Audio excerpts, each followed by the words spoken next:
Allah Subhanahu wa taala berfirman, "Wa'bud rabbaka hatta ya'tiyakal yaqin." Beribadahlah kepada Rabbmu sampai datang kepadamu kematian. Karena kematian itu yang akan menjadi penentu apakah husnul khatimah, yaitu mati di atas Islam, di atas amal-amal Islam, ataukah sebaliknya su'ul khatimah, yaitu mati di atas kekufuran atau di atas amalan-amalan yang bertentangan dengan Islam. Rasulullah SAW mengingatkan, "Innamal a'mal bi khawatimiha." Amalan-amalan itu bergantung pada penutupannya.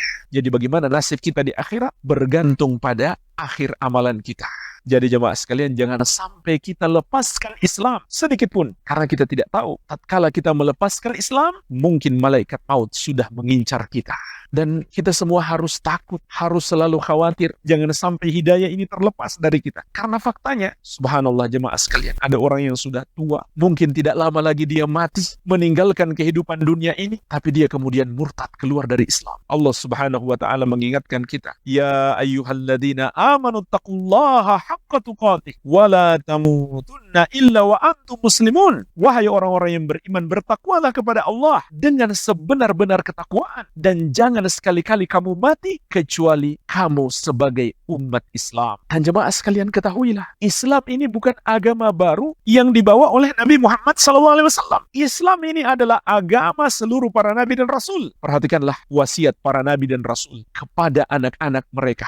Di antaranya Allah berfirman, "Wa wassa biha Ibrahimu banihi wa Yaqubu ya baniya innallaha astafa lakumuddin fala tamutunna illa wa antum muslimun." Dan Ibrahim berwasiat kepada anaknya. Begitu pula Yakub berwasiat kepada anaknya, "Wahai anakku, sesungguhnya Allah telah memilih agama Islam untuk kalian. Maka jangan sekali-kali kalian mati kecuali sebagai umat Islam." Ini ajaran seluruh para nabi dan rasul. Ajaran yang asli, yang Allah turunkan, tidak pernah berubah. Yaitu mentauhidkan Allah, memurnikan ibadah hanya kepadanya, dan menjalankan syariat yang dia turunkan. Hanya saja syariat itu beda-beda antara para nabi terdahulu dan nabi kita yang mulia Muhammad SAW.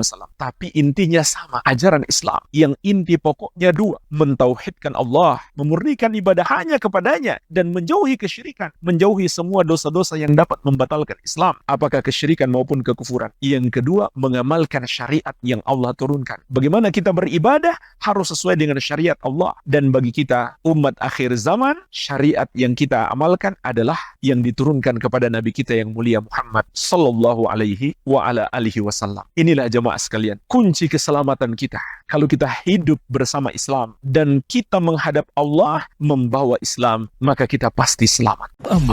Pelopor bagian sunnah Asia Tenggara.